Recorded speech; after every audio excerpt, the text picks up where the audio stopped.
Welcome to our September 3rd, 2013 Gilbert Town Council study session. As a reminder, we have on the calendar through the rest of 2013 and on the 2014 calendar, the first time that would be a study session in a month is on the calendar. The second study session has been canceled, so it's not even on the calendar. And if we do not have additional agenda items, we will cancel the study session for the month. Today would be an example where there were many requested items, and this will also continue a trend where we will avoid having the quarterly Saturday meetings, and we'll just put them into the study session time. Because we are meeting 2 days before a town council meeting, agenda item number 1 will be to see if there were items to review. And so I will go back to a standard procedure of saying that in the opening part, Councilmember Ray, if you could be in charge of introducing the scouts. Under the 3 presentation proclamations, Councilmember Taylor, if you could do agenda item number 1, the pillar of the month.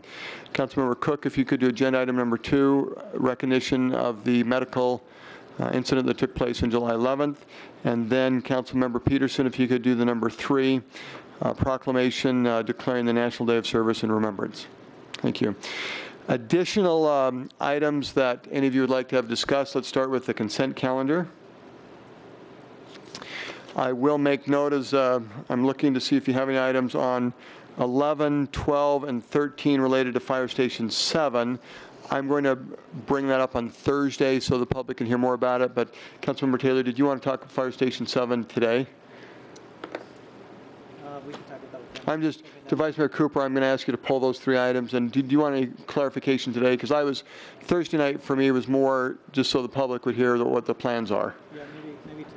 I can just ask you. Okay, please, Councilmember Taylor. Oh. Yeah, 11, 12, and 13 would be good. And Vance or Edgar, please. Oh, both of you. Good. That's a good team. Councilmember Taylor, please. 26 and 27.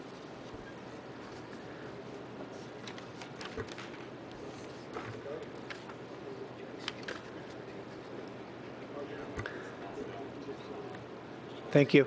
The basic question in those agenda items was, it looks like we were going over budget in some of those, and maybe you could just talk with a little bit about some of the budgeting and planning there, and maybe it's just moving things around on budget items, but my basic question is there a way to accomplish the goals staying in the budget that we, just barely approved and passed, and maybe share some.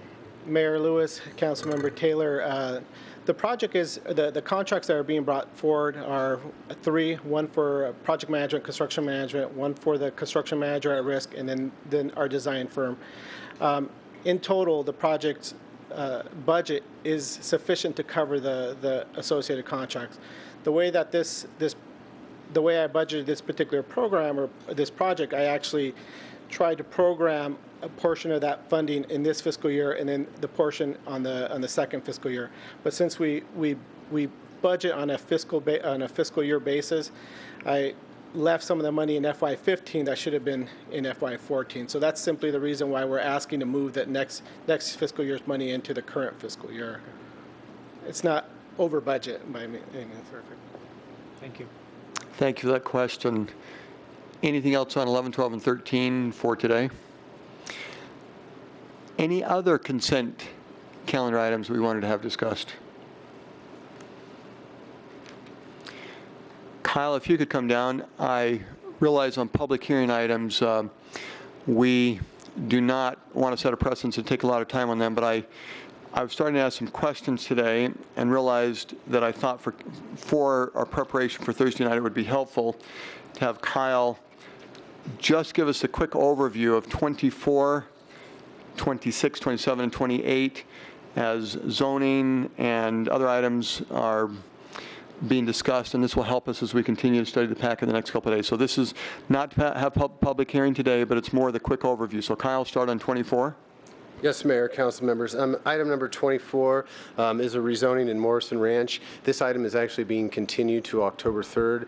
There was an error in the publication in the newspaper. The acreages were off. So in order to be legal with what we're moving forward, we have to continue this 1 month. Item number 25 is the zoning behind Fire Station 7. It's 6.8 acres of SF6. It's 27 lots. So located right at Warner and just east of Cooper. The Planning Commission recommended approval of this 7-0. That will also be continued to October 3rd? No, sir. This one is going at this meeting. It was only the first one that was. All right, so 24 shifts to October 3rd, 25. And you know, I see that now, and the continuance was at the end of 24, I meant 24, I got it. Correct. Thank you. The next item is Z1316, which is item number 26. There's actually no change to the zoning that's requested. The change is to the development standards and the overall site plan. This is in Cooley Station at the northwest corner of Recker and Williamsfield Road. About 397 lots. This also has a well site that you'll see some revised conditions on that we've been moving forward with. The Planning Commission did recommend approval of this one 7-0 as well. Item number 27 is Z1317. It's in Layton Lakes. It's 105 acres. You can see it's at the southeast corner of Lindsay and Queen Creek Road. I mentioned 105 acres. There's no changes to the zoning. The zoning is SF10 and SF7. What does change are the development standards. So you talk about lot coverage, you talk about setbacks, some of those things. But zoning and density did not change. The Planning Commission recommended approval of this rezoning 4-3. And the final one is Z1319. Again, this is in the Bridges. So this is at the south. It's at the northeast corner of Higley and Ocotillo. It's a small section in the Bridges. It's about 26 acres. It's zoned SF7. There's no change to the zoning. Again, it's changes to the development standards that was in the original zoning. You're seeing a lot of changes to development standards, and a lot of that has to do with the fact that some of these subdivisions were platted a long time ago. They were zoned a long time ago. So after we've kind of come out of this recession, people are retooling their development plans, retooling their standard homes. Not everything fits. So instead of going through complete plat changes, a lot of them are just tweaks to the zoning ordinances to get those products to fit on those homes. And Mayor, that is a quick overview of those several zoning cases. Thank you. 29 was also one that, to our town attorney, Mike Hamblin, if just to explain to the council and remind us, this is one that was brought up before. Coming back, anything else you need to help give as far as council as we review between now and Thursday? Okay. It might be, Councilmember Cook, as you brought up in our last town council meeting, you wanted this brought forward. Is there anything in particular that the council should be looking at as we review this before Thursday night that you're hoping to have happen by Thursday? I think I'll be able to explain it at the meeting. I think Mike said for me not to really try to sway anyone here at this study session, but probably wait till Thursday. Great. Thank you. But Mayor, just for clarification, I think procedurally, it's probably helpful for us to explain what the first motion that will have to go forward with a vote, and then subsequently whether that passes or fails. I don't know that the general public would understand some of those procedural things that we might be doing. Yes, Mr. Mayor, Councilman Daniels. What's happened thus far is that Councilmember Cook is asked to have the matter placed on the agenda for this meeting on Thursday. First, the council will have to consider whether to revoke or rescind the decision of approximately 4 weeks ago. And then, having done so, then consider whether to which of the three options that had been discussed before or some other option they'd wish to vote for. So right now the statute or the ordinance on the books is that which was chosen at the last or 2 meetings ago. And so it'd be a two-step process in that regard. First, do we want to rescind what we've already passed? And second, having done so, which of the options that we previously discussed and will be discussing then do we wish to pass in its stead? Thank you. That's a very helpful question and why I wanted to bring it up. So continue. One more question, though, about the public hearing aspect of it. Is it proper protocol to have the public hearing after the vote of reconsideration, or will we follow, I guess, what you might consider to be a normal procedure where we open the public hearing first, have all the public comment, and then have the motion to, I'd hate to go through a long, public hearing process if we're not actually going to be reconsidering what we're doing. If we are, then it would make sense to have the public come in and. Mayor, Councilwoman Daniels, it can be done in either way.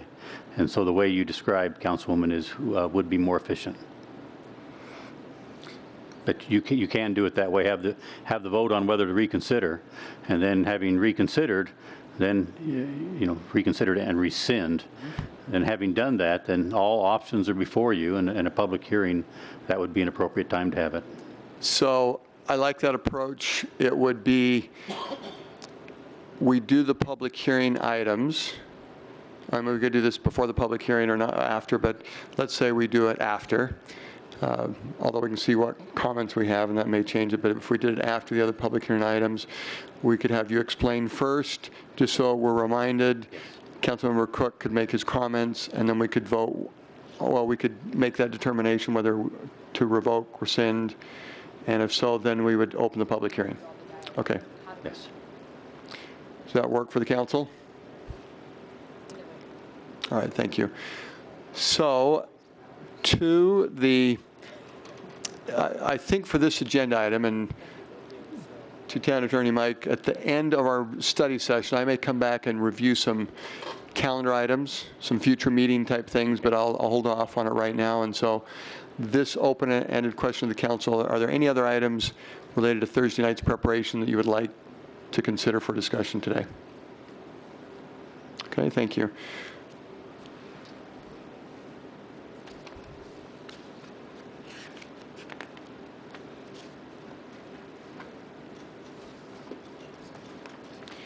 Back to our study session agenda. Kurt, I'm looking to you. I think for agenda item number 2, it's still to hold off for a few more minutes. Okay. The agenda item number 3, at our retreat, and I'm holding up in front of each of you the town calendar for the rest of 2013 for 2014. And we can have some discussion today if you'd like. It's on the calendar. We wanted to hand it out and give us a deadline to give feedback to our town clerk, Kathy Templeton, by our next town council meeting, which will be Tuesday, September 17th. And that would be another, and Kathy, I'll make mention on the, we're not having a study session, so if we could have that on the main town council agenda if council members wanted to discuss it. And then it would be formally adopted on the October 3rd town council meeting. That's the schedule. So we can have discussion now, and then if you need time to look at it, we can also have discussion on September 17th. The format, again, is very similar, and as I described, we do have the 2 days before the first council meeting of every month, there would be a council study session on the calendar. If we don't need to have that meeting, if there are not agenda items, in other words, if the only agenda item is to review for the council meeting, we probably wouldn't do it unless there's some issue we need to talk about. And it would be today as an example, if there are a list of items that we wanted to discuss, then we'll have the study session. And for town leadership, in past years, we've had typically about 22 town council meetings. And what's proposed on the 2014 calendar is a little more spacing, especially for October and March, when some of our school districts have 2 weeks of a break, where we're now getting into more of almost a year-round school, that there will be about a 3-week time period between each council meeting. So total for 2014 is 19 town council meetings as opposed to 22. And we're trying this out. As some of you in our town leadership were looking at this, we need to make sure that the business of the town needs to go forward and we're not slowing things down. And part of a description in doing 19 as a trial is if there is something that just can't wait, then we would call a special town council meeting and probably have a meeting where we have one agenda item. It might be one, too, that we would do by phone if that needed to happen. That's the 2014 high-level overview. Any additional items? Vice Mayor Cooper. Really a current item is I'm just looking at this, and maybe this doesn't have board interviews on it. Oh, okay. Do we have board interviews this Thursday as far as you know? I think DRB got canceled. No. It was the Health Trust that got canceled, but DRB, we still have. 6:15 is what I show. Okay. Thank you. And so, Vice Mayor Cooper, that I believe would be 2 to be interviewed. So 6:15 and 6:30? Okay. All right, thank you. Any additional calendar 13, 14 items? Councilmember Taylor?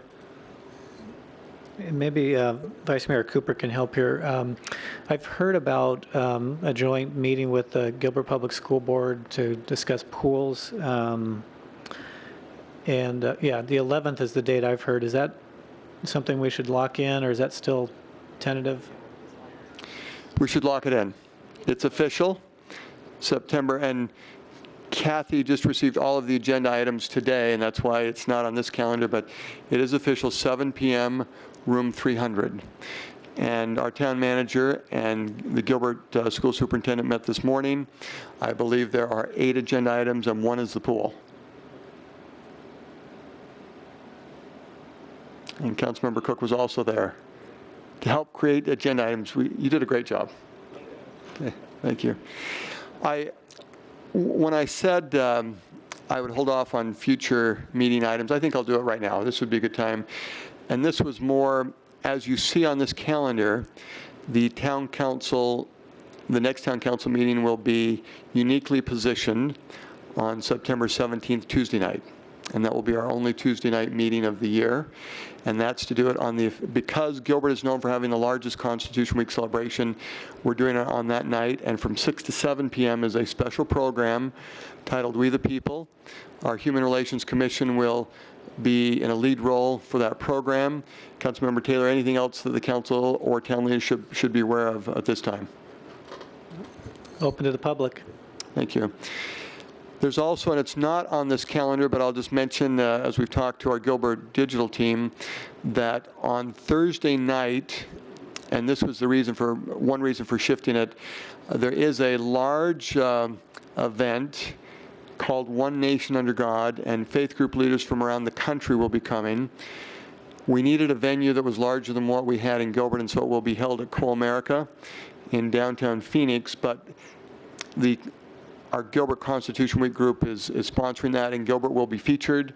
And so in many ways, it's like a Gilbert event that we're inviting more of a greater Phoenix area to come, and individuals from around the country. And those who will be speaking, it's a very impressive list, and so you'll see more in that, learn more about that in the paper and other media tools. Constitution Fair then will be on the 21st. And I think the other items that,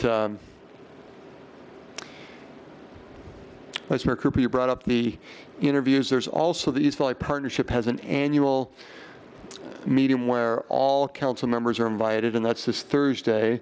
That might even be at 3:30. I'd have to look at my calendar again. Is it 4:30? Okay. Council members are invited to that, and those are the items I wanted to bring up. So back to the study session agenda. Item number 2, an event that will happen this month is the Mayor's Ambassador Forum. And Kurt Sharp will introduce our special presenter on this topic, Catherine. So Kurt, please.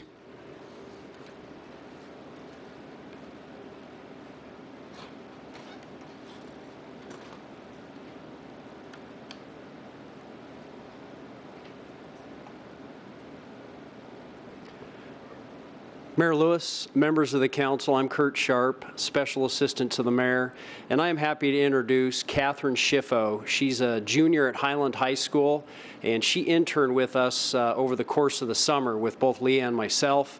She also interned with us last summer, and we would be very lucky to get her back again next summer, so we're keeping our fingers crossed. She is going to give a presentation about the Mayor's Ambassador Forum. And it's an excellent presentation. I am sure all of us, maybe even including you, Mayor, will learn from this presentation. It's great. We're very happy to have Catherine. And as soon as I get this PowerPoint loaded,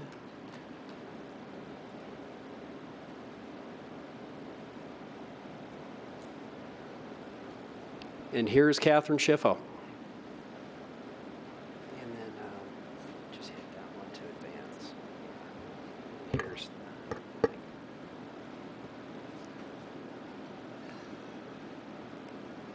Good evening, Mayor Lewis and members of the council. My name is Catherine Schiffo, and I'm a Gilbert resident as well as a junior at Highland High School. I've been interning with Kurt Sharp and Leah Hubbard for the past month in the Intergovernmental Relations Department of the town of Gilbert, and I've been working on a few projects regarding ideas about the Mayor's Ambassador Forum. And today I'm here to share with you some information about the upcoming forum. The Mayor's Ambassador Forum benefits the community as a whole in keeping business leaders of the town posted on new and upcoming innovative ideas twice a year, one in the spring and one in the fall. Up until 2010, Gilbert had an Economic Development Advisory Board comprised of 14 board members. In order to broaden the reach and message to the rest of Gilbert, the town created the Ambassadors Forum. The group consists of over 1,000 invested leaders concerned with attracting and retaining both business industry in the Gilbert community. The forum acts as an opportunity to connect businesses, K-12 schools, and higher education institutions over matters that regard Gilbert's economic success. It also provides ambassadors with the resources and speaking points to convey Gilbert's economic position as a leading location for science and tech-related commercial and investment opportunities. The forum is hosted by Mayor Lewis and the Economic Development Department. The past 3 forums have focused on biomedical and life science growth, aerospace in Arizona, and preparing Gilbert to be college and career ready. The focus for this particular series of forums is entrepreneurship. The goals for a typical ambassador forum are to inform, connect, encourage, and empower local leaders with regional economic development. The official date for this upcoming forum has been set for September 19th, 2013. Mayor Lewis and staff would like to reinforce continuity of last spring's forum into making Gilbert college and career ready. Skilled employees are the key elements to commercializing Arizona as a Gilbert leader. Gilbert wants to bridge that gap between college grads and career-ready applicants, and we feel that is possible by concentrating on the overall theme of entrepreneurship. STEM, SciTech, and marketing tech innovations are certain associations regarding the focus of this fall's forum. They are all elements meant to engage and emphasize areas of intelligence with the workforce, which the workforce is in search for. The precise goals regarding these aspects have not been solidified yet, but they will be identified by the projected speakers who will be presented at the event. I would, however, like to expand further upon these elements just to give you a general idea what they are about. The first thing we have is STEM. What is STEM? STEM is science, technology, engineering, and math. STEM is a type of education where the 4 core elements represent virtually every technological career field, such as engineers, scientists, educators, and technicians. STEM helps make students well-rounded for careers in their future and adequately prepares them for the workforce. Unlike much of the curriculum currently implemented in high schools, STEM is the key to economic development strategy. It helps create high-wage jobs around the varied STEM industries, and first place to start developing career-ready candidates is in the schools. So the town strives to incorporate STEM learning into Gilbert Public School districts. Next, we have SciTech. SciTech is essentially a science and technology festival geared to connecting businesses and community life. It is a statewide celebration of STEM learning from February to March. It is a collaboration of foundations, businesses, and universities, including Arizona Science Center, Arizona Tech Council Foundation, Arizona Commerce Authority, and the 2 colleges of U of A and ASU. It informs Arizonans of all ages of how STEM will drive the state's prosperity. It's family-friendly and gives businesses an opportunity to exhibit their strengths. It's free, and most importantly, it encourages and excites people to want to learn about science. Gilbert's ideals in utilizing the SciTech Festival is through the fact that it is a 7-month festival from September to April, thus making this a year engagement of layering businesses with internship opportunities. Gilbert wants to promote interactions between 3 key units: our local science and technology-related industry, our schools, and our general public. We want to build these relationships that ensure Gilbert's advancement as a SciTech leader. There's a huge emphasis on the programs already currently implemented in schools regarding technological entrepreneurship and innovation, such as possibly having the school's spring science events as being a part of SciTech, for example, showcases, fairs, science fairs. Gilbert is hoping to focus on bringing SciTech to both the middle schools and the high schools, which would help introduce this program at an early age. There's also CTE involvement, which is career technical education. This would include career counseling. There's a high school club for entrepreneurs where they teach marketing, finance, hospitality, and management. This is called DECA, Distributive Education Clubs of America. Their mission is to promote economic and technological excellence to ensure career-ready workforce. Something associated with the SciTech Festival that Gilbert takes part in is a Spark App League, which stands for Schools Participate in App, Resource, and Knowledge. This exploration begins marketing innovations and technology in Gilbert with DECA and other K-12 programs. The Spark App League is a contest for high school software developers. They use real-world applications to organize Gilbert data sets to better assist residents, visitors, and business. The contest is a joint initiative with ASU. In addition to just the schools, Gilbert is looking to engage the stakeholders within the community. The stakeholders would include businesses, education, community leaders, and ambassadors. It is known that Gilbert doesn't want to create a formal event regarding the SciTech Festival because the town already takes part in so many other programs, such as the Spark App and CTE, but the town is interested in uniting all these associated events into one huge dedication to SciTech.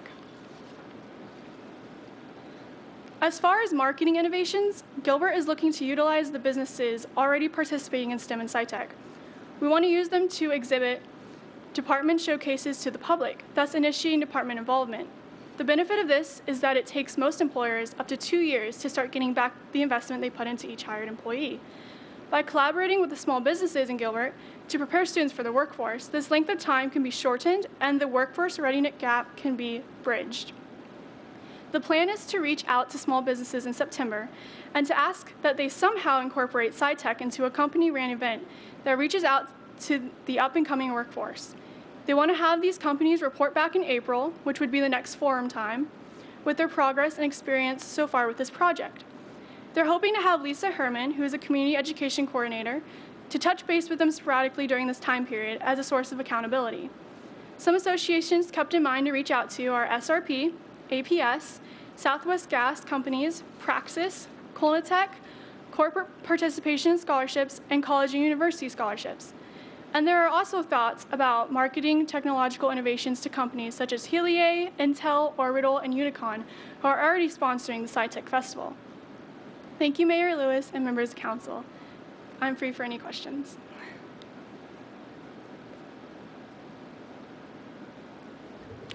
So Catherine, in addition to everything you said, I was just thinking about when I was a junior in high school.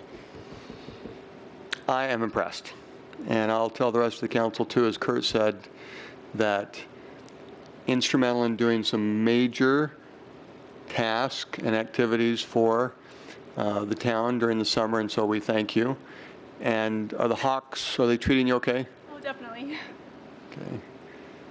And football team at Highland this year? I've heard it's pretty good. There was a game on Friday that I actually missed, but I've heard it's been pretty good so far. See, the dedication that Catherine has is she's focused on doing a presentation for the council. But you'll get to the other games. I think the Ambassador Forum, and I'll just do a quiz question or two for the council members. So the Ambassador Forum, the next one is when? September 19th. Okay. See, that was your lifeline, Victor. And what time? 7, roughly to 9. Catherine may not know this, and so I may have to answer it. If, where, as Catherine said, we've had a biomed theme, we've had an aerospace theme, we've had a getting Gilbert College and Career Ready theme. if you were to summarize the theme of this next Ambassador Forum in 3 words, it would be engaging Gilbert entrepreneurs. And there are some speakers, some recognitions that will take place related to our Gilbert entrepreneurs that will be very inspiring. And as Catherine was also saying, the SciTech Festival, which Gilbert is participating in, is from September to April.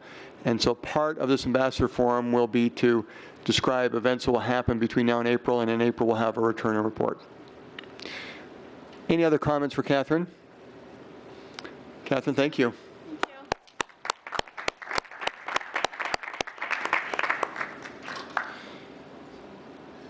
On the study session, agenda item number 4, we're going to hold off, which is the list of council topics to discuss in future meetings.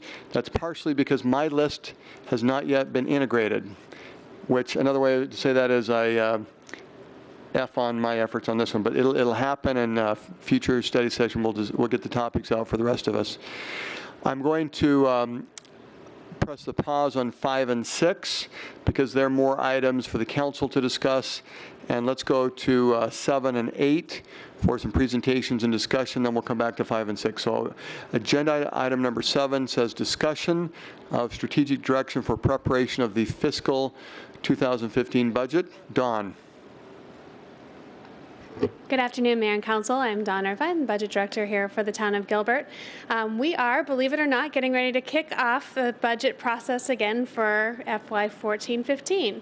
And as we mentioned last year, as we were talking through the budget towards the end of the year, it's very, very important to us that we come before council here early in the year and get council's direction in terms of the development of the budget.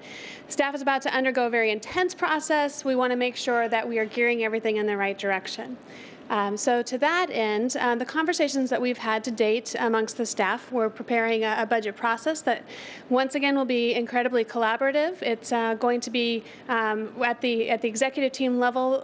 The directors will be reviewing all of the budget requests, bringing together a recommended budget to the town manager's office, and we want to make sure again that we have that right focus in mind.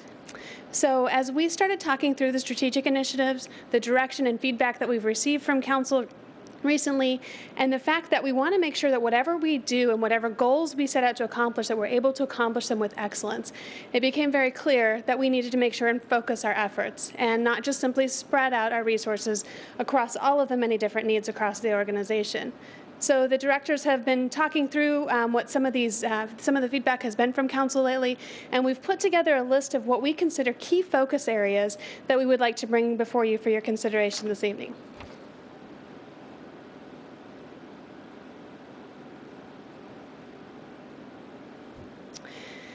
So you'll see up there in the main categories, bolded what some of those key areas are. If I can, I do want to focus your attention right down at the bottom of innovation and efficiencies, simply because the explanation there where it says it should only be used if the budget package does not fall in one of the other 4 categories, that does not indicate that this is just a free-for-all, a place to put anything that doesn't fit anywhere else. It's just a consideration that says we want to make sure that if it is innovative and it is efficiency, but it can be focused in one of those other areas, we want to capture it in those other areas first. So that, I just wanted to clarify that. But with that, these are the key areas that staff is recommending we focus on based on the feedback that we've heard from you to date. But we wanted to open that up for discussion.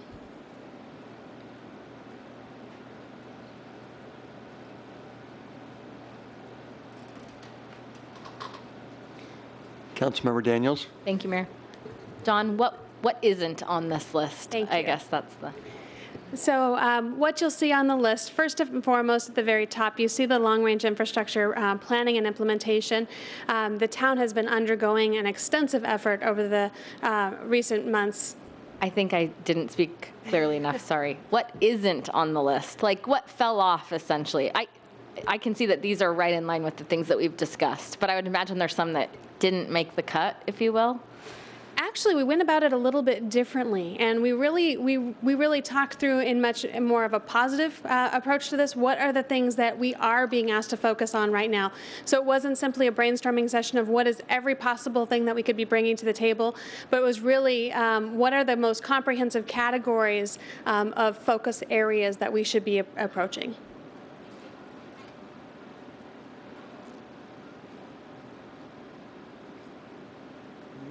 Other items? Councilmember Peterson. I had just two I was curious about. First of all, are we going to be doing a zero-based budget again this year? Mayor, Councilmember Peterson, that is scheduled for next year. We had originally we had said every 3 to 5 years. That'll put it on a 3-year, and staff is recommending that we do that on the 3rd year versus later on in the cycle. Okay, and then my next question was from the retreat. We talked about one of the key metrics would be the total expense per citizen measure in the general fund. I'm just wondering if that's going to be a part of the discussion and our planning. Is it'll just be a number we look at the end? Are we going to try and how is that set, and how are we holding to that, whatever that setting is? Mayor, Councilmember Peterson, this is where I think you're really going to begin to see how many of the efforts that that the town has been undertaking recently are going to start to come together. So as Councilmember Peterson is referring to an item on the dashboard that was presented during the retreat. So staff will be providing, well, and hopefully eventually we'll have some real-time updates to those dashboards to be able to show town leadership at any given point in time where we stand on certain items. One of those dashboard items that staff is recommending is that ongoing cost per citizen that Councilmember Peterson shared with us during the budget process for last year. Right now, we had proposed a similar number. I believe it was $480 ongoing cost per citizen in the general fund. That would be part of that dashboard. So as we bring together any types of proposals and such, that indication would be made that would say how that aligned with that metric. That help? Councilmember Taylor. So on the last bullet there, the compensation maintenance, do we have a line item in the budget right now to fund pay for performance, or is this going to be a new budget item that we're going to be considering? Mayor, Councilmember Taylor, that's a great question. And I was just speaking with our HR director about that as well. This is a little bit of an oddity, and you'll see on there that it says for HR and OMB use primarily only. And what this is this is going to be a way for us to categorize that. In short, HR is working throughout with stakeholders throughout the town to identify that performance management tool. Any recommendations that come out as a result of the development, anything that we bring forward to council, we wanted to be able to ensure that we could adequately capture that total impact. So this isn't a specific budget line item so much as ensuring that we're able to report out to council very clearly what those impacts would be.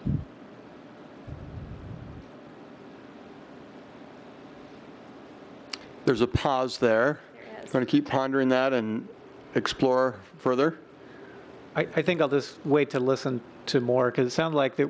I mean, I'm just curious how it's going to be funded. Is this new money to pay for bonuses that isn't current in the run rate or the projections right now? And I'll probably just be happy to learn, as things come together with the performance management system.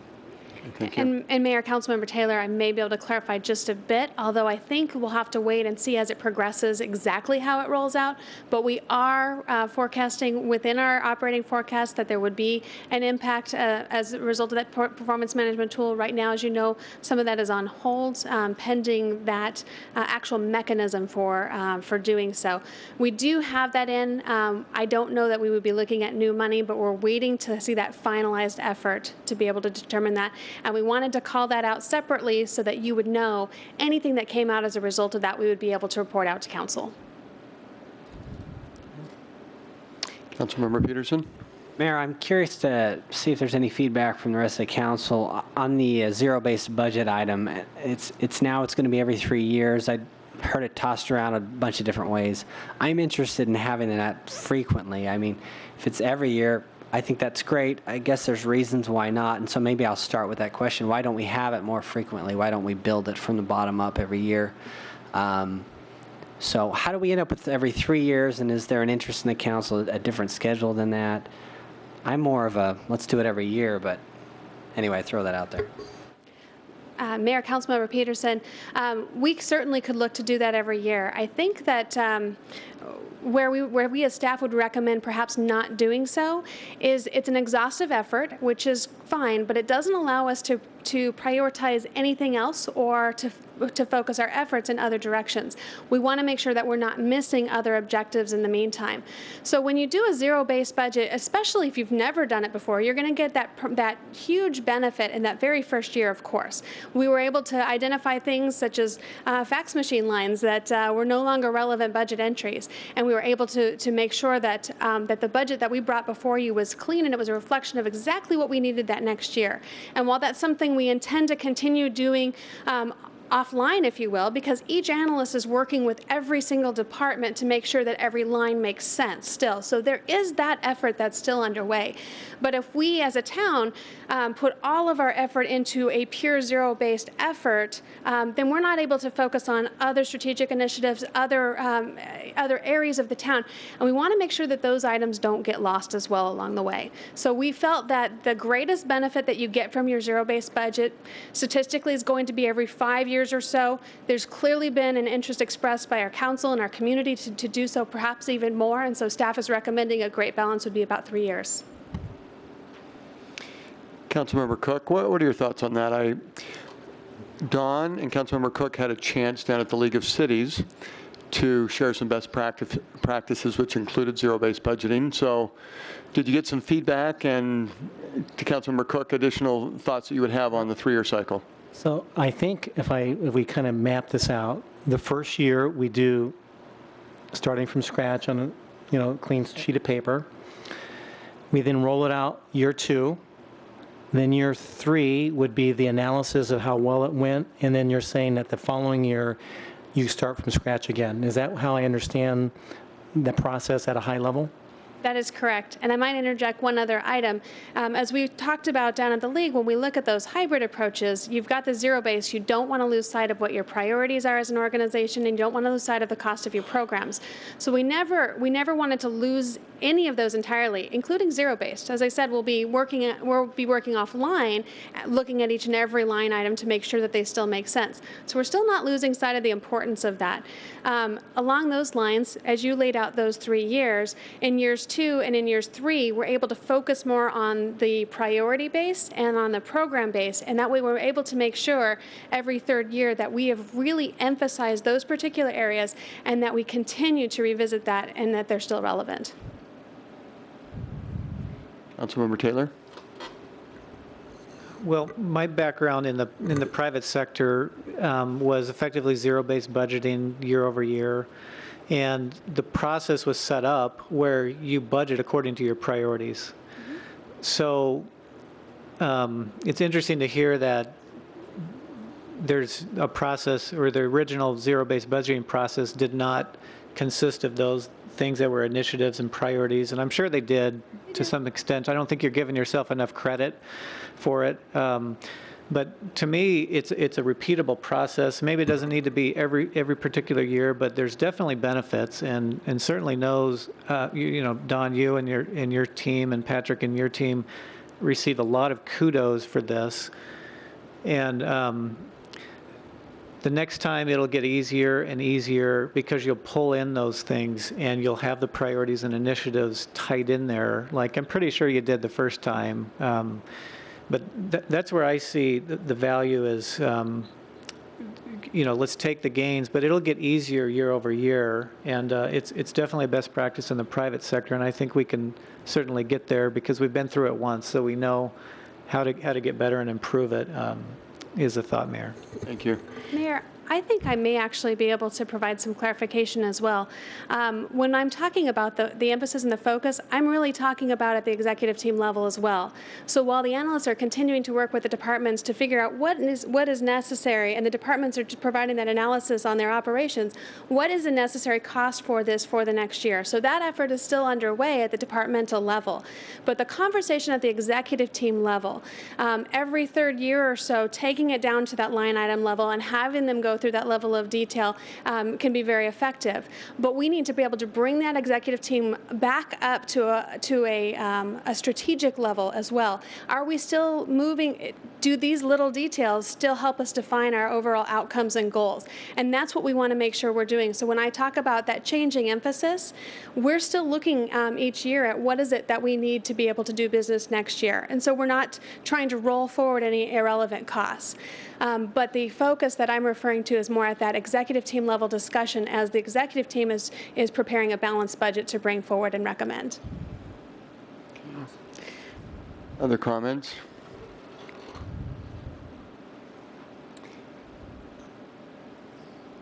Then, Any additional? move on, please.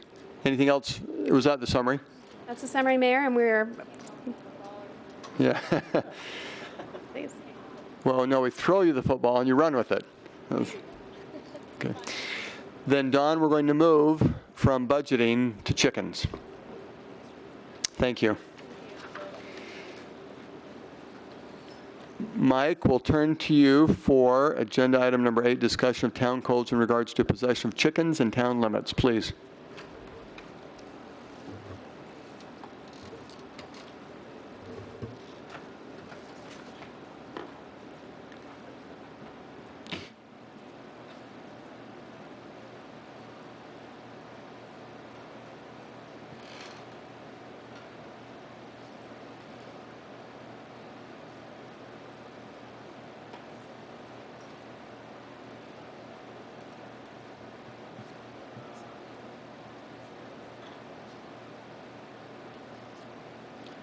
Thank you, Mayor, council members. Mike Melillo, Senior Planner with the Development Services Department. I'm going to begin this presentation with some perceptions, perhaps, and also reality, and I'll end with some perceptions and reality. To the untrained eye, one might just look at each of these creatures and say these are chickens. But actually, in the upper left, that's a white rock hen. In the lower left, that's a rooster. And on the right, that's a chicken in a tracksuit. We were asked to do some research on chicken regulations to compare to Gilbert's regulations. And so we chose our 3 adjoining communities, Chandler, Queen Creek, and Mesa. And each of the communities deals with fowl in a different way and in different areas. The regulations are found in different areas. So in Gilbert, we deal with them in both the zoning code and in the municipal code. In Chandler, it's the municipal code. In Queen Creek, it is the zoning code. And in Mesa, it's a combination. The zoning code really just references the municipal code. So the next several slides will just try to summarize the regulations in each of the communities. First, in Gilbert, you can see that fowl are permitted in the SF43 on the large side all the way down to the SF8, so 8,000 square foot lots. They're not permitted in the smallest or highest density zoning districts, SFA through SF7. From the use definitions, this is how we categorize fowl, is animal raising, non-commercial, the keeping, grazing, feeding of fowl or animals, not for profit. So that's the use classification that we actually look for in the zoning code to see whether these are permitted or not. So then within the single family residential districts, additional use regulations, we have a subsection titled animals, rodents, and fowl. And on each lot up to 20,000 square feet, you can have a combination of up to 25 rodents or fowl. So in those smaller zoning districts, SF8 up to SF15, sometimes you'll find 20,000 square foot lots even in an SF15 zoning district. They may be oversized lots. So you can have up to 25 rodents and fowl or one or the other. For each additional 20,000 square feet, so as you get up into the larger lot sizes, we allow you an additional 25 rodents or fowl. And aviaries, and this really is one of the kickers in our ordinance, is that we allow you a certain number of animals, but if you want to have a chicken coop, which is an aviary, the aviaries have to be located at least 100 feet from any property line. So in practice, if you're going to have a chicken coop or an aviary, you're really only going to be able to have that on the largest lots in order to meet that 100-foot separation distance. So Mike, as you just clarifying, the first line that says permitted, my chicken coop would need to be 100 feet away from any property line. And then I wouldn't have any in the non-permitted zones. That is correct. And you're allowed to have chickens in the smaller zoning districts, Mayor, but you would still, if you were going to have a coop and not have them just run free on your property, that coop or aviary would need to be at least 100 feet from any property lines. Okay, Councilmember Cook? I know we talked about this the last time, but between SF7 and FS8, that's only 1,000 square feet difference, is that right? Mayor, Councilmember Cook, that is correct. And the number of SF8 is how many? 25? You can have up to 25. So from 7 to 8, it's only 1,000 square foot difference. Then we go from 0 to 25. Yes. Okay. If we're ready to move on to some of the other communities. Chandler, permitted in the AG1 and SF33. So really, if you compare Chandler's zoning regulations to Gilbert's, you can say, well, Gilbert seems to be relatively permissive because it's allowed in many more zoning districts. In Chandler, it's allowed only in the largest districts, which is the Ag and the SF33. SF33 is probably comparable to our SF35. And their regulations are both, are really in the municipal code, they're Chapter 35. I would point out that on those larger lots, there is no limit to the number of chickens in those districts. So unlike our code that has specific limits, there's no limitation in Chandler. And then here's the interesting thing about Chandler's code is that you need to have basically buy off from your neighbor within 200 feet in order to have the fowl on your property. That's what that last paragraph means, is that, you know, except for your own residence, you need to have written consent that the animals or fowl may be kept within such distances from the adjoining neighbors. Another interesting element of Chandler's code, which you have in the handout, is that no roosters are permitted in the city, and that they also tried to amend their code just this past summer. They had a text amendment called the Urban Chickens Text Amendment, and that would have allowed up to 5 hens per residential lot in all residential districts, but that proposal failed at the Chandler City Council on July 11th. Moving on to Queen Creek, again, you will see that this is really limited to just the large lots in Queen Creek. So R1 190, which is minimum 5-acre lots, down to R1 35. It's not permitted in any other districts. They have a definition. We also have definitions in our code. And then they have a formula, and what I've done is, even though I'm not very good in math, I've actually worked through the formula for you so that you can see that on the 35,000 to 39 or almost 40,000 square foot lots, while you're allowed 2 large livestock animals, you can have 20 fowl. And similarly, as you get up to the full acre, 43,560 square feet, you can have up to 40 fowl. And then in addition to that, you get 1 additional animal unit per 3,000 square feet in excess of 1 acre. So they've got a formula in their code, but pretty much it's limited to the large lots in Chandler. or in Queen Creek, sorry. In the examples you just shared from the prior slide and this slide, is it again nonprofit type of fowl, or these also can be for profit? Mayor, Councilmember Cook, I am not positive about that. I really don't know because I did not look at their actual use classification definition, but I can check that. Finally, Mesa. Mesa is a little bit of a combination because they cross-reference their municipal code and their zoning code. And theirs is actually, you could look at it and say it's the most permissive of all of the regulations that we've researched.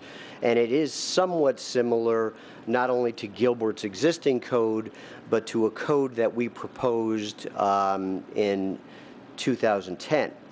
So on the first half acre or less, you can have up to 10 rodents or fowl. And then for each additional half acre, you get an additional 10 head of either rodents or fowl.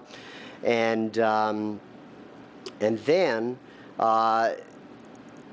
they also have an interesting provision that says that the owner may request, or the applicant may request, a special use permit through Mesa's Board of Adjustment if they wish to keep a higher number of livestock on their property.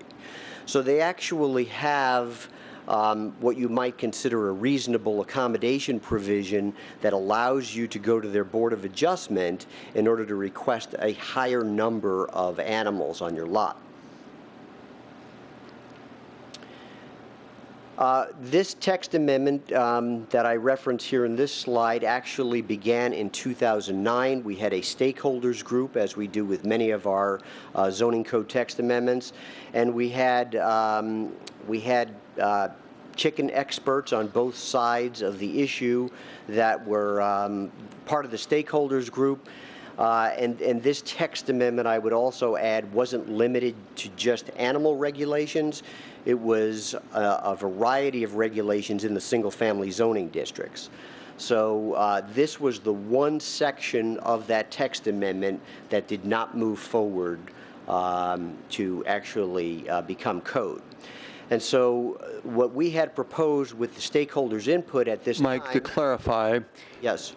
You said stakeholders on both sides, those that were in favor of chickens and those that were not. This is what they proposed, but was it then the town council that did not approve this? Mayor, that is correct. So as the stakeholders viewing it from all angles, that's what they would have recommended? Yes. Is what you just said? Yes. We just didn't vote on it at all? Councilmember Daniels, do you remember why we didn't vote on it? I think we decided that we just weren't going to touch this part of the code. It wasn't that we voted this particular ordinance up or down. We just decided not to Mayor, address this. Councilmember Daniels, that is correct. We made it through the Planning Commission, and we're about to proceed to the Town Council, and it never made it to the Town Council. I just didn't want us to get any emails saying, why didn't we vote the first time on the chicken? And this was obviously Yeah. a different Town Council. Okay. Thanks. So what I did was I prepared a legislative draft so you could see the changes. What we tried to do, again, with the stakeholder input in this proposal, was to have a sliding scale. Basically divide it up a little bit finer, which I think was one of the items that Councilmember Cook was mentioning earlier, so that on the smaller lots, if you had 8,000 but not more than 10,000 net square feet, you could have 10 rodents and fowl. And then once you got above 10,000 square feet but not more than 20,000 square feet, you can have 25. And then for each additional 10,000 square feet, you had additional animal units that were permitted. And we changed in this draft the aviaries section, because many of the stakeholders felt that the having that distance separation when the setbacks on each of the different lot sizes changes was unreasonable we changed it so that the aviaries would have to be within the building envelope, so subject to the setback requirements in each of the base zoning districts. And then because many of the complaints that our code compliance division receives is regarding noise, we had a provision for roosters. And basically what D says is that you can have the roosters, but you have to control them in such a fashion so that they don't create noise. And perceptions versus reality, again, some people may think that this is something we receive many complaints on, but from January 1st, 2010 to August 14th of this year, just about 4 years, there was a total of about 89 complaints involving chickens and roosters. The complaints were, like many things, from anonymous neighbors. Code compliance tells me that relatively speaking, the number of complaints is fairly low, and that these are similar number of complaints to the other cities that we researched. I'll be happy to answer any questions, and we are looking for town council direction. Questions? Councilmember Peterson. That's a hard question off the cuff, but do you know how many complaints we've had for barking dogs in the same time period? Councilmember Peterson, Mayor, I am not positive. I believe our code compliance administrator is here. If he has any idea. It's apparently a significantly greater number.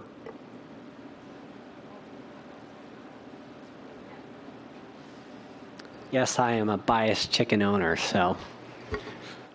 And if there's not a rooster, roosters are the noisemakers, I understand. So if there's not a rooster, would the complaints, do we have it divided as to whether it's the rooster sound or, for example, a lot of neighbors don't seem to mind the chickens because they tend to keep insects down and eat scorpions, things like that. And so when your chickens, if a neighbor were to complain, what would be the reason? The rooster's the biggest noise problem because he'll crow. It's not just at dawn. It could be in the middle of the night. They really are. It makes sense to have some requirements for mitigating that. But the hens really aren't noisy except when they lay. And even that's not very noisy. It's not significantly loud. If you're inside a house with the door closed and you're next door, you're probably not going to hear them. But they do make noise when they lay, but it's going to be a lot less. You'll probably never notice it. And they don't do it at night, I will tell you that. Chickens, besides the rooster, that guy's a nuisance, I'll tell you. But at night, they're out, cold. They don't make noise at night. So that's a lot better than a lot of dogs I know. And Mike, you might remind the council, this is coming up because citizens are, similar to stakeholders on both sides are saying we need to be more relaxed, we need to be more strict. And do you have it's hard to have a good, solid representation from our Gilbert citizens, but are the trends of feedback that we are receiving asking us to be more open, or are they tied to the 89 saying we need to be more restrictive? Mayor, council members, it's very difficult to say, and it's just as we found in 2009 and 10, there are apparently people who are passionate on both sides of the issue. This originally came up in 2009 because a chicken coop was built too close to a property line. And there were apparently also roosters on the property. And so some citizens had issues with that. And then, as you know, with our agricultural heritage, there's probably a long history of people raising chickens in Gilbert. So there's a lot of commentary on both sides. Councilmember Daniels. Mayor List, I think that this is a good topic to explore. But I also think we need to remind our citizens and ourselves that a lot of homeowners in our community live in HOAs, and their CC&Rs prohibit things like this. So even if we were to relax the code a little bit or do something else, they would still need to follow their CC&Rs and or get their CC&Rs changed through their homeowners association. So just a reminder that there may be some other restrictions for our citizens in another way, but. And I was going to ask that question. Do you have a sense, Mike, of how many of the HOAs allow chickens, or is it 99% don't? That's my impression, but do you have any specific information? Mayor, I do not. We can research that, but I did not check into that. Just a random poll. Does your subdivision area, do you have chickens? No. Okay, and no. I don't think so. And yes, no, and yes. So, but you're not in an HOA. I'm not in an HOA. We are, but it's 4 houses, Okay. 4 votes. It's pretty easy to change. But that the 5 who are living with HOAs, it's all 5 of you that don't have the ability to have chickens. So, okay, Councilmember Cook. A quick question: if an ordinance were to come up, would you use the word fowl or would you use the word chicken? Because I'm thinking that ostrich is pretty big and they lay eggs as well, and I know that ostrich eggs are, people buy and use. Mayor, So I don't know. Well, I don't know what, I'm just trying to figure out what the language might be. we would use the word or the term fowl, and that's actually defined in the code, so we know what constitutes fowl. Okay, thank you. So to the council, I think on this topic, in many ways it would be, well, what do the citizens want? What would best represent them? And part of the challenge, as Mike said, even stakeholders coming together that know chickens well have different opinions. So it's a little bit of a challenge. I tend to, and I didn't even think of this, Mike, until you put up your first slide and you had the chicken in the tracksuit. I don't know if I have to declare conflict of interest, but in high school, we did have a chicken Olympics, and I was Colonel Sanders in charge of, no surprise. So I'm probably one that likes chickens. But what are the direction that town leadership is looking for is, what we have today, is it working? Do we need to make some changes even to the direction of less restrictive or more restrictive? Councilmember Peterson. Mayor, a simple answer, I would like to make it less restrictive in this regard. Some of the things I don't think make sense just off the cuff, the 100 feet from the property line, that's impossible to meet. That means you have to have a 200-foot wide property. And let me just tell you, if you don't give them a place to roost, they'll find someplace, and they'll find someplace to lay. And the closer they are to the property line laying, the more noise they're making next to the property line. So to make it impossible for the smaller lots to have a coop isn't doing anybody any favors, in my opinion. So that doesn't make a lot of sense. And we have a noise ordinance, and that will still kick in for times where things get where they shouldn't be. But in general, hens are not a nuisance. And they do, by the way, after we got our chickens, all of our scorpions disappeared. There really are some great benefits. So that would be one particular item. The number, to Councilmember Peterson, the number of chickens, and where we have certain lot sizes permitted, certain lot sizes not permitted, any suggestions there? Mayor, I think more of a formula of a number of chickens per square foot of lot. So the ratio tends to turn out somewhere around 1 per 1,000 square feet. Makes more sense than all of a sudden, like Councilmember Cook pointed out, at 7 you get 0 and at 8 you get 25. That just, to me, is not a very rational basis. So just allow some amount in the smaller lots, I think, would be an improvement. Thank you. Other comments?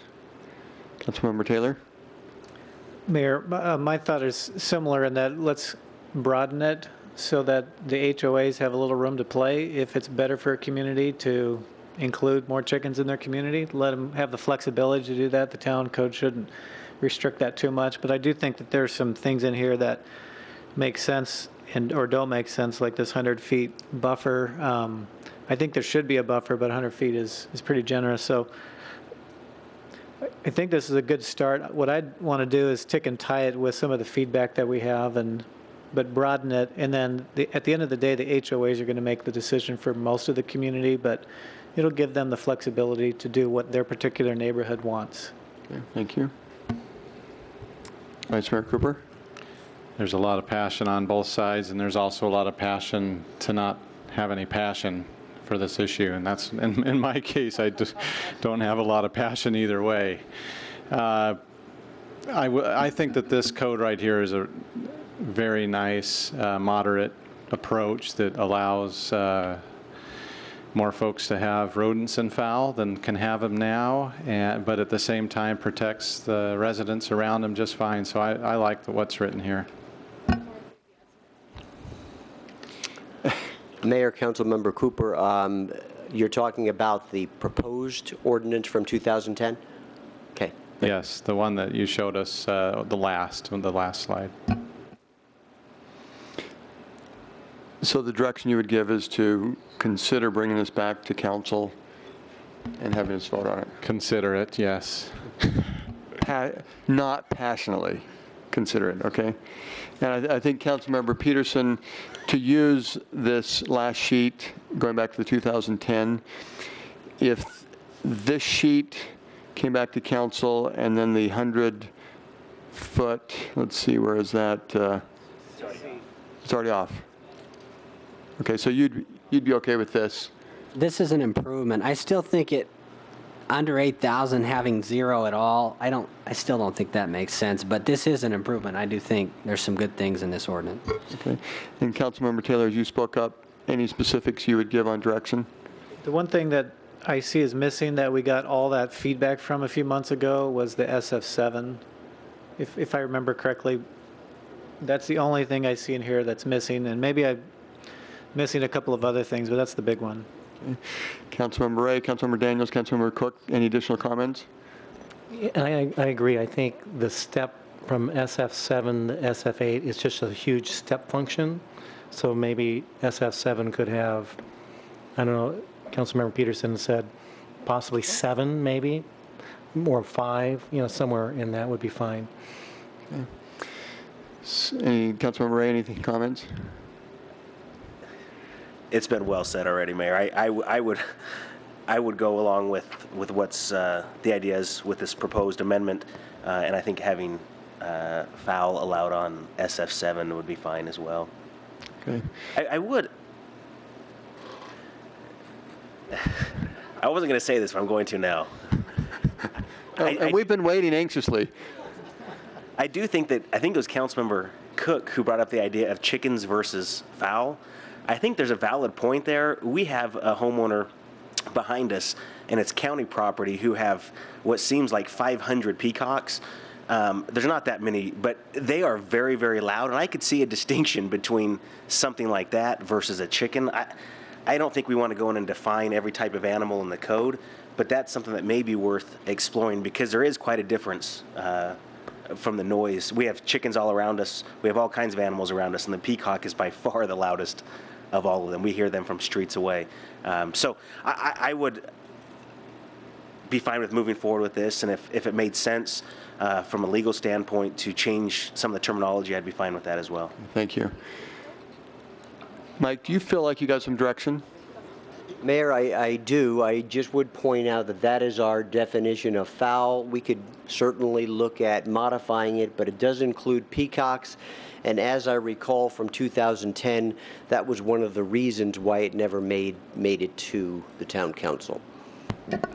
And a compromise thought, because I remember living near peacocks when I was young, and they are extremely loud, but they were on larger lots. And I'm thinking, if there's an exception to the 7,000, the SF7, 8, and 10, and that kind of thing, maybe peacocks need to be on the larger lots, and we find a way to put that way, because I can't imagine 7 peacocks next door to me. Come over anytime, man. Vice Mayor Cooper, what I'm hearing you say on that first bullet is peacocks would be a separate bullet that would be defined not to be well, we would not put, the other would be less restrictive, and peacocks might be more restrictive. Okay, all right, thank you for that clarification. Anything else? Okay, and I probably can vote when this comes. I think my high school experience was a long time ago, but I do have a bias. Do you have stock in the company you guys formed or something? No. Oh, okay. No. Just an emotion where no passion. Back to the study session agenda. Thank you, Mike. We have 3 and 4 to review. No, excuse me, we did 3. It was 5 and 6. It was the discussion of the council retreat, and then the discussion of League of Cities, and discussion of council retreat number 5, Town Manager Banger.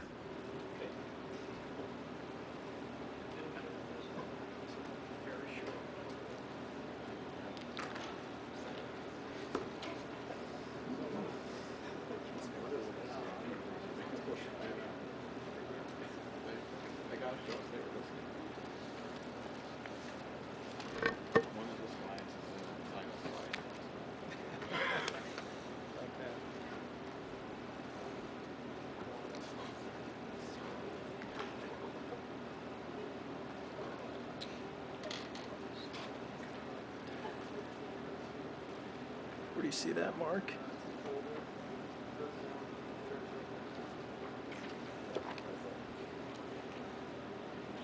No, I think that's the...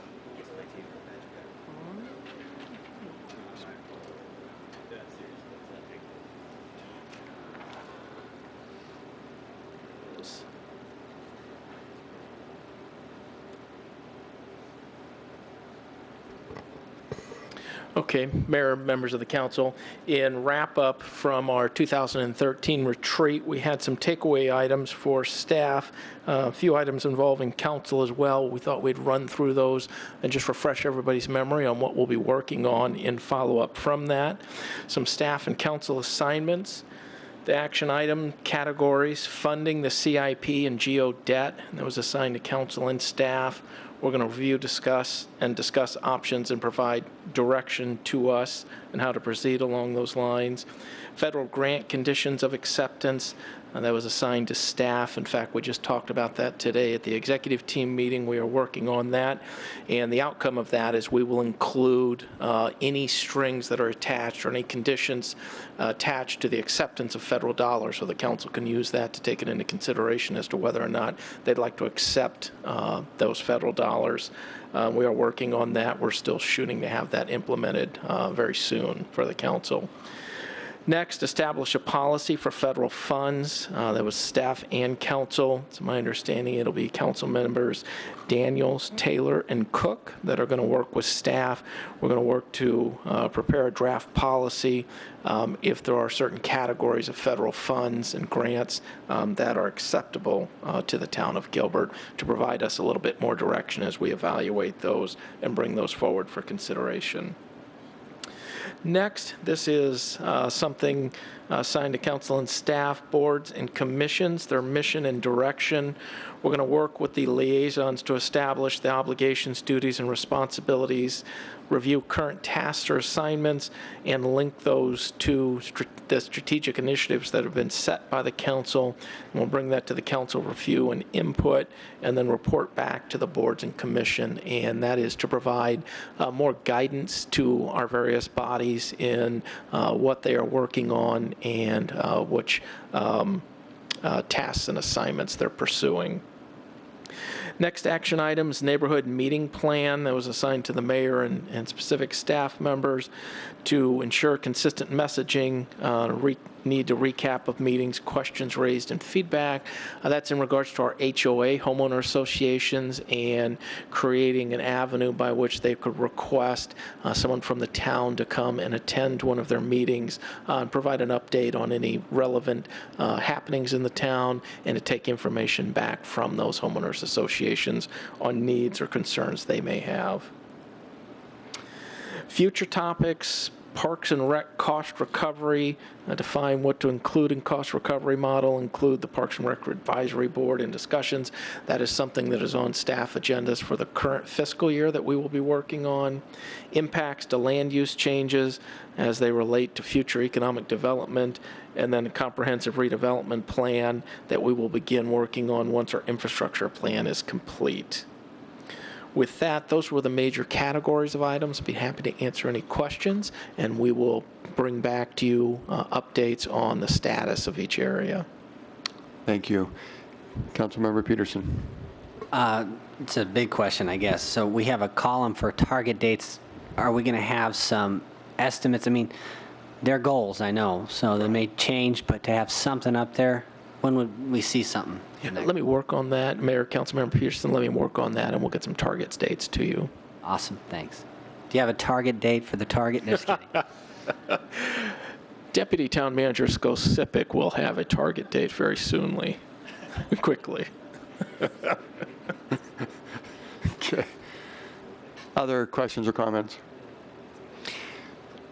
Because it's on the study session retreat, any other general comments? Okay. Patrick, thank you. The last topic for the study session, number 6, we have not done this before, discussion of League of Cities follow-up, and so I'll look for some direction on how to make sure we use the next few minutes efficiently. And it could be that you were in a session that no one else from the town was there and you wanted to point out something that was brought up, or maybe something we should consider doing, maybe an observation in talking and networking with other city and town leaders. And Kurt and Heather, two of you will also include in this. You may have seen something in a session that you heard. So I'm going to just open it up to begin with and see if there are any comments any of you had. Councilmember Daniels. Mayor, I'm happy to share 2 different things that struck me during the conference. One was the way that the city of Marana, I think it's city of Marana, right? Marana, thank you. They have a citizen engagement model, and they used to have boards and commissions, and what they've done now is move to a quarterly citizen engagement panel, almost like a citizens forum. So instead of having individual boards and commissions that they found were using a lot of staff time, and there's a lot of preparation, and of course this wouldn't work for all of them, but for some of them, it became more of a, they turned to more of a delegate model where there were selected delegates or people who applied to be a delegate for the town, and then quarterly they bring a chicken issue or other issues to that group, and then that group then spends a day or so working through those topics. And I just thought it was an interesting approach. I'm not necessarily recommending it for Gilbert, but I did think that that was it's a different way of doing business. I don't think anyone else really is doing that in the state of Arizona, and I just thought it was fascinating. And perhaps in some ways down the road might be something that we might want to consider in some areas. The other thing that I really liked was in a transportation, and there's other Town of Gilbert people there as well, but they spoke specifically for quite some time about the impact that road closures and transportation construction projects negatively affect the business community and the businesses that surround them. And there is a tool that is available in order to assist and to help provide extra visibility. And they had some tools in their toolbox that I don't think we currently use as far as assisting businesses when those transportation projects do impact their business. And for some businesses, it's substantial and could cause the type of impact that would force them to close their doors. And so just being proactive about those types of things, and then again using some of those different tools. So I'll pass that along to Edgar probably, and maybe the engineering department, and have them take a look. The nice thing is it's not stuff that costs money. They can't pay you. They're not compensating necessarily the businesses, but they're using a lot of different tools in order to assist them. So. Thank you. And may I just piggyback on that, because I was in that session as well. And one of the thoughts came to my mind, they focused in on Tucson's urban streetcar project and the huge impacts that was having on businesses. And if nothing else, and we can use those tools, there are maybe some helpful things in there, but if nothing else, we need to consider a stronger PR support for those businesses that are in those construction zones. And if you think about the next 12 to 18 months, just in the Heritage District alone, there's several large projects that will be occurring there. Gilbert and Guadalupe, just down the road from our Heritage District, will also be torn up. And that's going to have a significant impact on businesses there as well as in the Heritage District. And so while we already have a PR team on staff helping get the word out, and if you go to the Heritage District's webpage, you're able to track and see where those projects are and in the process and when they're coming. I think what Tucson did and what they talked about was they talked about having people, what they say, go to the cones or go to the zones, basically, these construction zones. And it was a PR campaign, if you will, that says, hey, Gilbert residents, they're still open for business. Let's get down there. And very concerted effort. And I think maybe we ought to look at stepping up our game in that area. We already do a pretty good job coordinating with businesses so they know what's coming, but maybe helping the residents and shoppers understand what's going on and encouraging them to come down there. So that was a takeaway on that. And then the only other comment while I have the microphone I'd make is in one of the economic development ones, which was specifically, this one involved the Arizona Commerce Authority. I wanted to mention to any businesses that are considering exporting out of the country, there's a tool that you can, or a program you can work with the Arizona Commerce Authority on called the Arizona STEP program, and it's State Trade and Export Promotion.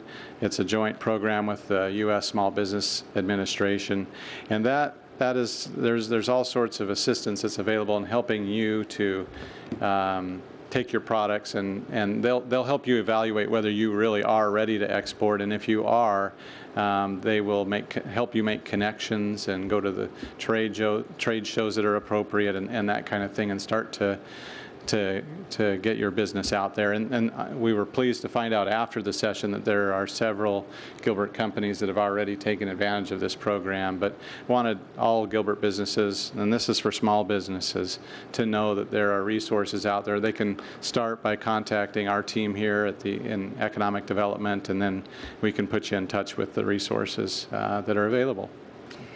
Vice Mayor Cooper, do you have in your notes how many companies in Arizona had taken advantage of this?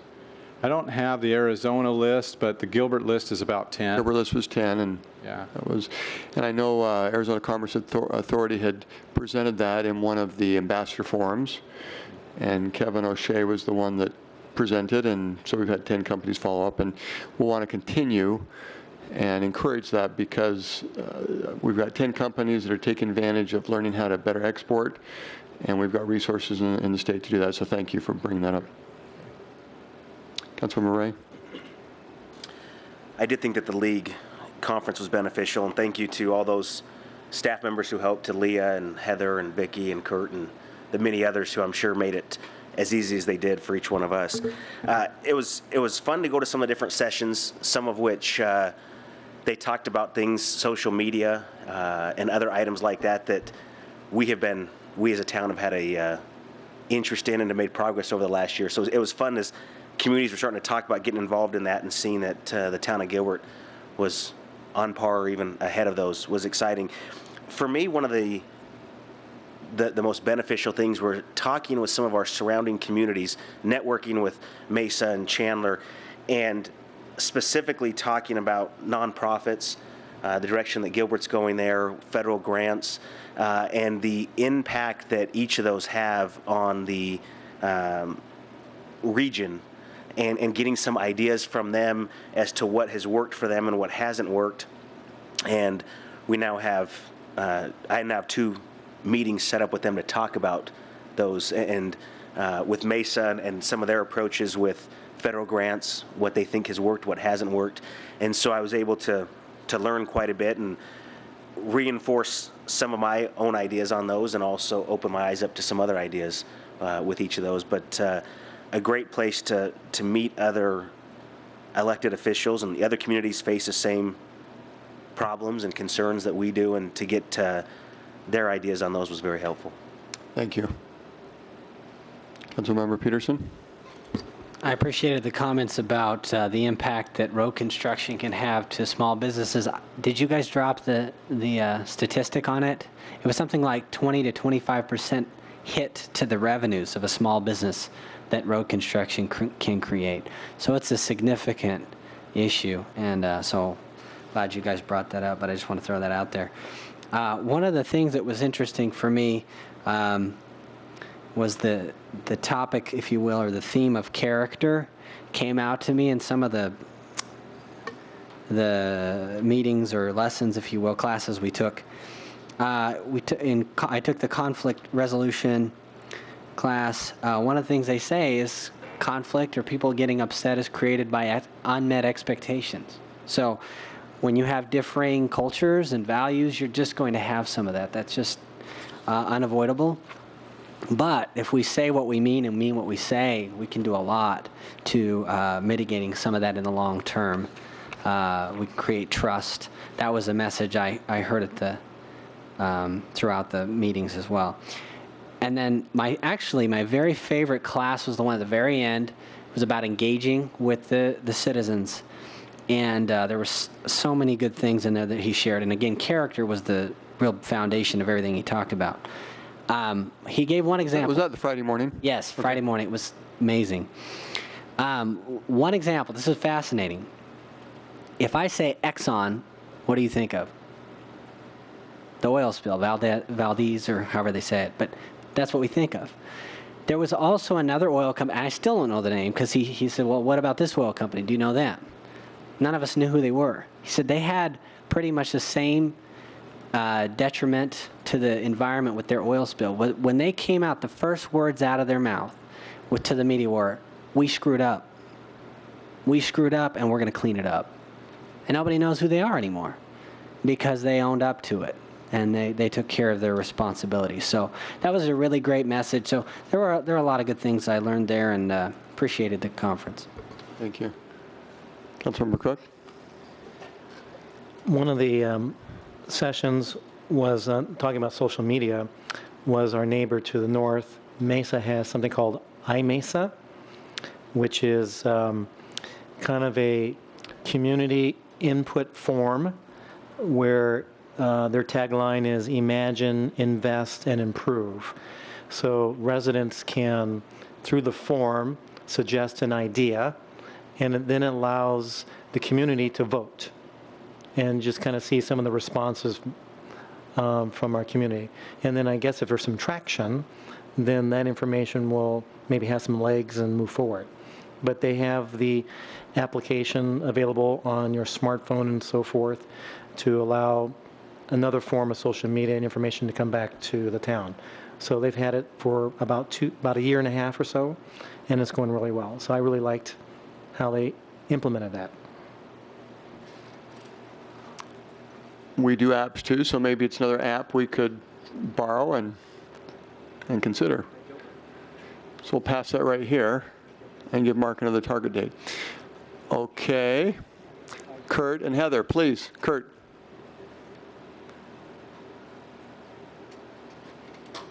Mayor, real quick, I think my favorite session was the one that you presented in, though, and no one mentioned that. So great job and great way to represent Gilbert. Mayor Lewis talked about the manager-council form of government and manager-council-mayor relationships, and he did a great job. He was the unanimous choice for that, and he did a tremendous job. In fact, when I left that, there were a couple people walking out at the same time, and they also, because Mayor touched on our mission, vision, values, and the strategic initiative and the alignment within the organization, and a couple people walked out and said, we need to figure out how you guys did that. So, Mayor, you left an impact.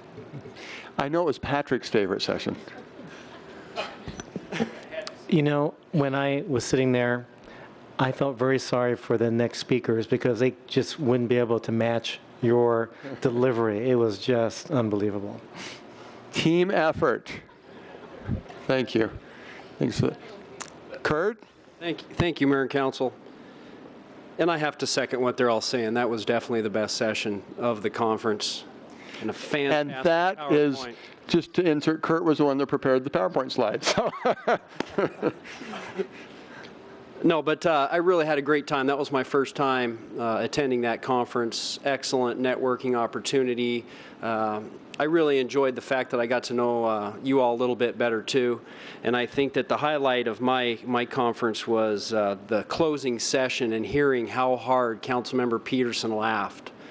That was awesome. It was a comedy closing session, and the guy was great. But on a serious note, something I took away, something I learned was during the International Trade Corridors session, talking about, there was a panel put together. They talked about how Arizona is obviously competing in a global market, but we're losing valuable economic development opportunities right now to other border states, i.e. Texas is the main one. And I'm sure we've all heard of the term Sun Corridor. It's a future megapolitan that'll eventually run from the Mexican border to about Prescott. We're in a prime location for we're part of the future trade route between Mexico and Canada called Canamex. So a lot of the discussion was based upon the infrastructure needs, for example, I-11, which is part of that freeway. Right now, you look at the size of Phoenix and Las Vegas and how close they are, them not having an interstate yet is a necessity. So don't know if you knew that, but obviously we need some infrastructure. And the one thing I did not know that I was happy to learn, even looking at our current infrastructure at the ports on our border with Mexico, if we had more, in fact, if you just doubled the amount of U.S. Customs agents, we could more than quadruple the number of trucks passing through our borders. So that was something that the panel wanted to challenge all of us local leaders to do, is to talk to our legislators and congressmen and see what we can do about getting some more customs agents down there. And I just want to make a quick comment, because they were talking about, you know, the 20,000 border agents that might be deployed. If we can only take a small portion of those border agents and make them custom agents, because the current new port down in Nogales could actually do 4,000 a day, but because of staffing, even though they may have more lanes, there's not enough custom agents. So they were encouraging us to maybe talk to our congressmen at the national level to maybe think about adding more custom agents versus border agents. Thank you. And Kurt, I'll just note there, from a Gilbert perspective, there are great efforts going on right now to improve our relationship with Mexico. In the next 3 weeks with Patrick, the two of us have 4 different events where we're meeting with some key leaders from Mexico, and I think that's just another way relationships, and I did attend that same session, and it was just so interesting to hear just a little bit of effort with the custom agents could make such a big difference. So I guess the 3 of us are now, starting with the council, right to your congressman. No, thank you. Kurt, anything else? Okay, Heather? Mayor Lewis and Council, Heather Wilkie, Intergovernmental Relations Assistant. While there were several interesting... And Heather, this is your second week. And my second official day here at the office. This is great. Well, has the council given her an official welcome? 30 claps. No, how about 3 claps? Or just a few claps. Here goes. Thank you. Continue. Thank you so much.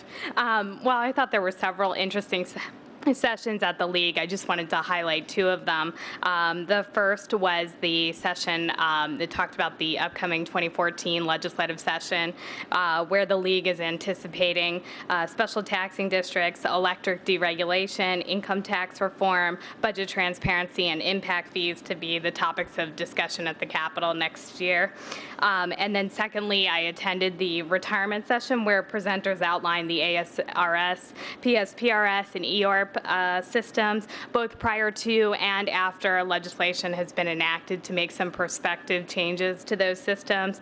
I thought that was helpful in understanding the town's obligations as well as the projected forecast for the health of those funds. And then lastly, we attended the Central Arizona Project Luncheon, during which time presenters gave an overview of the proposed EPA rulemaking on the Navajo Generating Station and the alternative solution that CAP and SRP have presented. And as you all know, that's going to significantly impact water rates to the town through CAP. And I know many members of the council were also in some of those same sessions, and so I'd certainly defer to you if there are things I've missed. Thank you. Well, that's the first time we've done this, and that was very helpful. One thing I'll note is there were many individuals, and Councilmember Daniels kind of alluded to this, that had heard about Gilbert and wanted to find out more about some of the things that we were doing. And so it goes both directions, that also some of the things were mentioned of just ideas of getting another communities doing this that we can consider. And so I think that was very valuable. I will also note that Dr. Crow was one of the keynote speakers and gave a great example of an economic environment in another country and compared it to our Arizona economy. And talked about, he asked that open-ended question, we're in a league of cities, so what league are we in? And he did a little bit of a pause, which caused me to do a lot of thinking, and then he emphasized the economic competitiveness, that he would hope that we're in that league and that we are performing wisely. One of the takeaways I had, which I brought up to our league leadership later, was, if you recall our last town council meeting, we voted and we discussed some of the resolutions that were being presented to the 91 Arizona cities and towns. And after listening to Dr. Crow, I brought out to our league leadership that there was a hint of one or two of the resolutions related to economic competitiveness, but for the most part, it wasn't part of economic competitiveness. And I realize from a league perspective that it is sometimes more of a defend the cities or protect the state shared revenue and so forth, which are all good things. But I emphasize to them that I hope in the future that some resolutions will be focused on economic competitiveness that will impact the 91 cities and towns in a positive way. And so to the group, thank you for the feedback and the comments.